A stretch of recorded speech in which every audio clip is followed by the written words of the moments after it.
Laura said they were out of sight, out of mind. They put it in the back 40 of their property, and maybe a month later, I should have fed and watered that dog. Or that dog gets no physical socializing. And they need that, and I think that this would be directed a lot to complaints in the properties that I would go to. And like I said, Jamie, before, ordinances are for everyone, laws, but the ones who have a problem are the ones who constantly violate to extremes the law. Tying a dog to a tree, no shelter, leaving it chained or tied all the time. Those are the type of situations that you're looking for. No, I understand. I guess that's not what I was considering when I'm looking at this. I'm thinking about some of the people that are trying to do the right thing, and they just, maybe that's the option they have. And, I understand there's people that are going to take that to the extreme and maybe do the wrong things with it, but that's just where I have a hard time. Well, and I don't see Mike or anyone going around between the hours of 10 p.m. and 6 a.m. I'm asleep. Yeah, well, and Unless you're at my house. Yeah. if a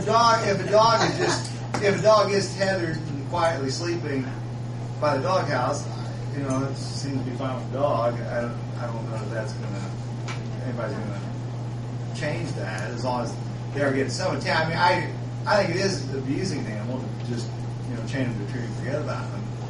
But I understand what you're saying completely, because all you have to do is go jogging a few blocks around my neighborhood to find out how many dogs are on tethered chains or whatever, and I don't know whether they get any time inside or not.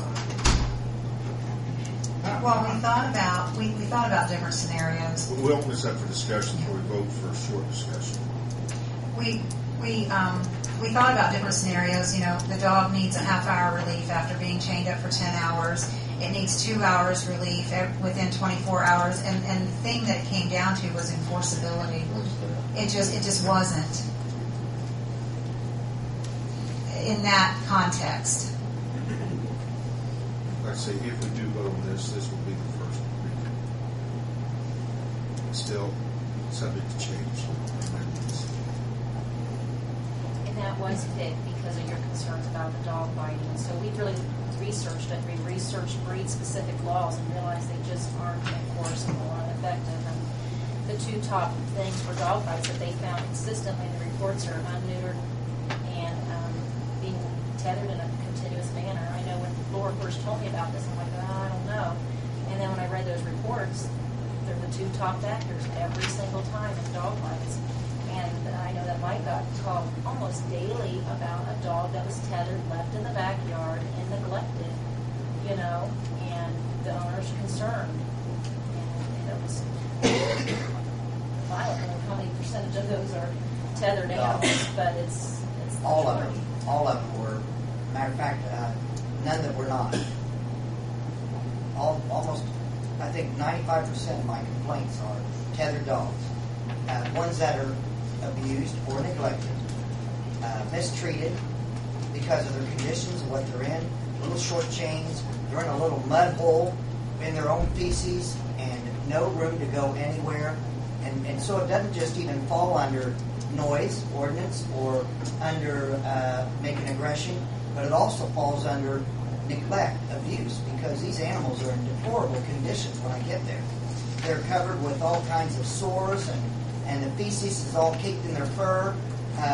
It's cruelty to animals. It goes under, and that's a state violation. Serious charges.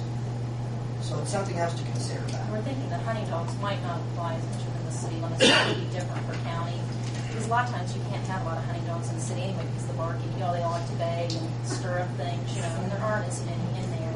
And we understand that the hunting dog people do take them out on weekends and run them and everything, and they're not really unless they're really barking and baying, they're not the source of what we would be trying to pursue. We understand that the dogs get to go out and run and hunt. Hunting dogs are probably better mannered than they're dogs. absolutely. And so they certainly Cats run through the neighborhood. they would not be targeted in these types of things. And counsel, the biggest thing to just stop and think about this picture. Why does somebody have a dog, or why did they go get a dog in the first place? Their intention should have been I'm getting this dog because I'm going to give it love and attention. I'm going to socialize with it, play with it, interact with it. That should be the first, most important intention with getting a pet. But it doesn't happen that way. And maybe in the beginning it did, and something goes wrong, or it chews up grandma's antique furniture legs, or it's aggressive toward the kids, or whatever the reason. Now it's thrown out and back and completely neglected and no socializing. Okay, I'd like to, again, I thank you, Laura. I'd like to open the floor for 10 minutes. I've opened discussion before we decide what we're going to do here. And we was going to spend a half an hour, and that's been an hour ago. Sorry. Anyone from the audience would like to state your opinion? Don, would you want to come up? Sure will. From here or there? Oh, you come up here. Right. For number one, the veterinary just got through saying that neutered dogs bite more people than anyone else. Read right there. We're not having a mandatory spay and neuter law, though. We're not there, but it is 76% For in the about 4 or 5 AVMA. different, Where I every neutered. and every one of you talked about. That's all you talked about, neutered dogs. And as far as the tag that's on the dog, do you want to put the tag on the dog? Are you talking about the licensing or the Yes, rabies? the rabies tag. The rabies tax? How long do you think it's going to stay on the dog? Well, they still need to have their tag. I mean, True. they can go But and you get want to another make a law tag. that they have to wear the tag. That is a law. It is not a law. It's that they have, The they have law to be. says Sir, Vaccine. sir, would you please address the council with your I'm concerns sorry. instead of the audience? All right. Well, I'm asking her the question. Well, if you can just address the council, if you would. She wants to make a law that they wear the tags, right?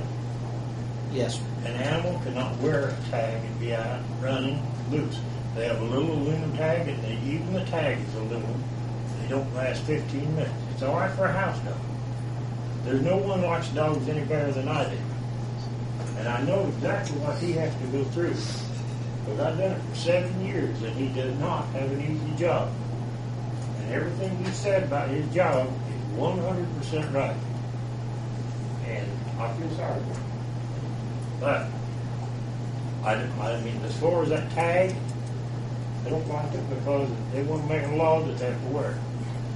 It won't last.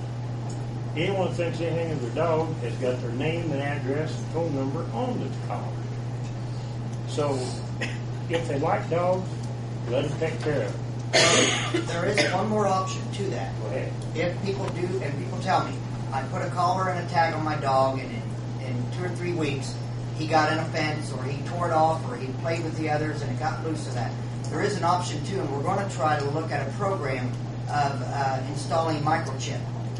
And the microchip is the best thing because it's embedded under the skin, and then you don't have to worry about it coming off. And so that might be an option to the tags that keep coming off all the But time. there, though, what my question is why the animal shelter wants to keep adding money to, they're penalizing the dog. I'm all for penalizing the individual.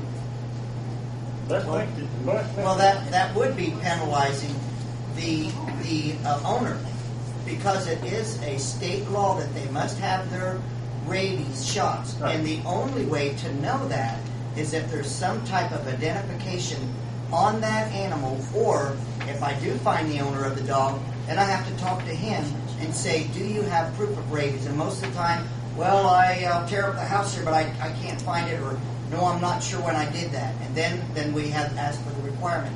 And from the vet, they supply a tag. That is theirs. That's how they supply proof of rabies. And then that is meant to be put on the collar. I know that they do get off. Indiana is one of the only states that has, you have to take your veterinary to shot to veterinary. Ohio, Illinois, now, you can buy the shot and get it yourself. What are you going to do? I mean, my dog comes from out of state. He's had his shot, but I mean, I gave him his shot, but when I got him, he had his shot. But what if we were the ones to prove the shots when he came here? Well, there's There's another. just a lot of flaws in these things. How much is the cost of putting the implant? Our cost is $5. I Now, spent $8 on a